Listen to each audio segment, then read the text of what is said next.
உன்னை தெய்வம் என்பதா, குருநாதன் என்பதா, என்னை பார்த்து பார்த்து வளர்ப்பதனால் அன்னை என்பதா?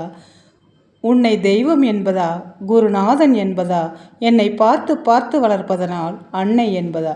உன்னை கடவுள் என்பதா, கருணை வடிவம் என்பதா?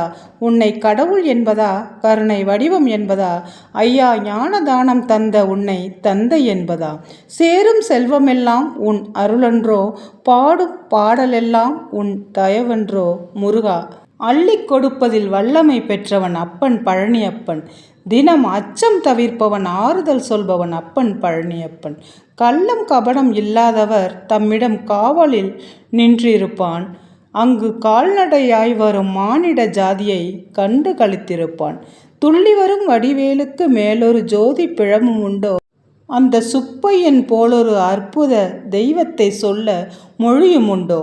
வெள்ளி முகம் 12ஐயும் கண்டபின் வேறொரு சொர்க்கம் உண்டோ? ஆண்டு வேஷத்தில் ஆயினும் வீரத்தில் ஆயினும் வேலனை வெல்வதுண்டோ? சித்தர் வணங்கிய சேவர் கொடியோனை சேர்த்து வணங்கிடுவோம். அந்த சிக்கலில் ஆயினும் செந்திலில் ஆயினும் சென்று கனிந்து நிற்போம். அனைவருக்கும் வணக்கம். ஜூலை 28 அன்று பார்த்திங்கன்னா இரண்டாவது செவ்வாய்க்கிழமை, ஆடி 2வது செவ்வாய்க்கிழமை. அன்னைக்கு பார்த்திங்கன்னா பௌர்ணமியும் சேர்ந்து வருதுங்க. இரவு 7:30 மணிக்கு பௌர்ணமியும் வருது. அதனால் இன்றைக்கி நம்ம செய்கிற ஒவ்வொரு வேண்டுதல்களும், நம்ம வைக்கிற ஒவ்வொரு வேண்டுதல்களும் முக்கியமாக என்ன வேண்டுதல்கள் நம்ம வைக்கிறோமோ அது அப்படியே நிறைவேற்றி கொடுக்கப்படும், விரைவில் நிறைவேறும் அப்படிங்கிறது ஒரு நம்பிக்கைங்க. அதனால் நம்ம செய்கிற இன்றைக்கி முருக பகவானை நம்ம வழிபடுறது மிகச்சிறந்த நல்ல ஒரு பலன்களை கொடுக்கும். அது செவ்வாய்க்கிழமையினால முருக பகவானுக்கு மிக உகந்த நாள் அப்படின்னு சொல்லலாம். அதுவும் இந்த பௌர்ணமியும் சேர்ந்து வர்றதுனால நம்ம வைக்கிற கோரிக்கைகள் விரைவிலேயே நடைபெறுங்க, கண்டிப்பாக நடந்தேறும் அப்படிங்கிற ஒரு நம்பிக்கையோடு இதை செய்யும் பொழுது அந்த வேண்டுதல்கள் விரைவிலேயே முருக பகவானோட அருளால் நமக்கு நிறைவேற்றி கொடுக்கப்படுங்க.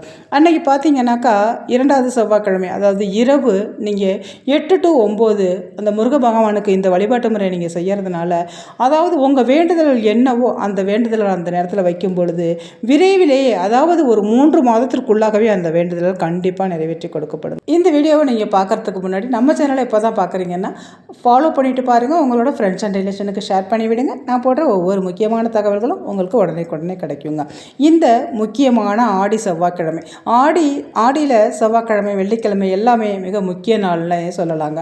அதுவும் இந்த ஆடி மாதம் முழுவதுமே அம்மன் வழிபாடுக்கு மிகச்சிறந்த ஒரு நாள், தெய்வ வழிபாட்டுக்கு மிக உகந்த ஒரு மாதம் அப்படின்னே சொல்லலாங்க. அதுவும் இந்த செவ்வாய்க்கிழமை அப்படிங்கிறது முருக பகவானுக்கு மிக உகந்த நாள், அம்பாள் வழிபாட்டுக்கு மிக உகந்த நாள் அப்படின்னு சொல்லலாம். இந்த 2வது செவ்வாய்க்கிழமையில் வர்ற பௌர்ணமியும் சேர்ந்து வர்றதுனால நம்ம வைக்கிற வேண்டுதல்கள் நமக்கு திருப்ப உடனே நிறைவேற்றி கொடுக்கப்படும்.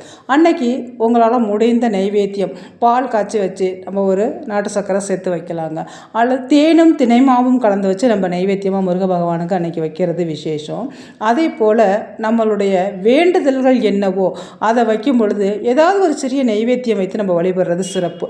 இல்லை ஒன்றுமே செய்ய முடியல அப்படின்னா ஒரு 2 வாழைப்பழம் இருந்துச்சுனாக்கா அதை நாட்டு சக்கரை சேர்த்து ஒரு பஞ்சாமிரதமாக நீங்கள் ஒரு 2 பேரிச்சம்பழம் சேர்த்து பஞ்சாமிர்தமாக செஞ்சு வச்சு கூட நீங்கள் முருக பகவானுக்கு வழிபாடு செய்கிறது மிக மிக விசேஷங்க. ஆனால் மறந்தும் இருந்துடாதீங்க, கண்டிப்பாக தவற விட்டுறாதீங்க. அந்த நேரத்தை இந்த 8 to 9 இந்த நேரத்தை கண்டிப்பாக தவற விடாமல் உங்களுடைய வேண்டுதல்களை அந்த நேரத்தில் வைங்க.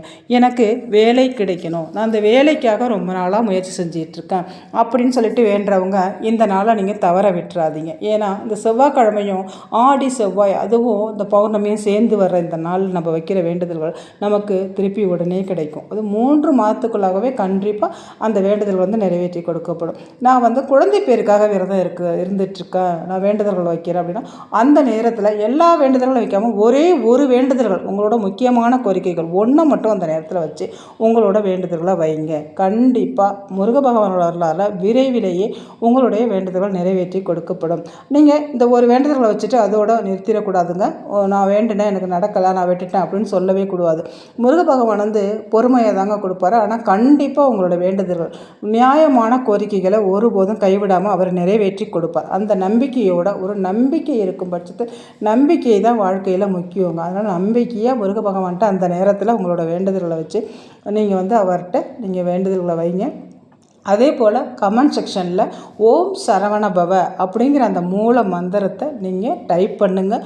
உங்களோட வேண்டுதல்கள் அது எந்த வேண்டுதல்களாக இருக்கட்டும், வீடு கட்ட போகிறேன், எனக்கு வீடு கட்டுறது யோகம் வந்து தள்ளிக்கிட்டே போகுது, அதை வேணும் முருகா அப்படின்னு சொல்லிட்டு அந்த நேரத்தில் அந்த வேண்டுதல் கூட நீங்கள் வைக்கலாம்.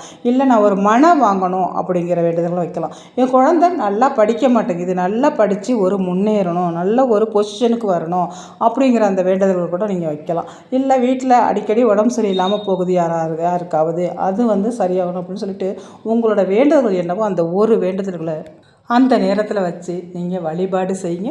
கண்டிப்பாக விரைவிலேயே உங்களுடைய வேண்டுதல் முருகப்பெருமான் அருளால் கண்டிப்பாக நிறைவேற்றி கொடுக்கப்படும். இந்த வீடியோ உங்களுக்கு யூஸ்ஃபுல்லாக இருந்துச்சுன்னா உங்களோட ஃப்ரெண்ட்ஸ் அண்ட் ரிலேஷனுக்கு ஷேர் பண்ணி விடுங்க. நான் இன்னொரு வீடியோவில் உங்களை சந்திக்கிறேன். இந்த வீடியோ பார்த்த அனைத்து நல்லுள்ளங்களுக்கும் நன்றி.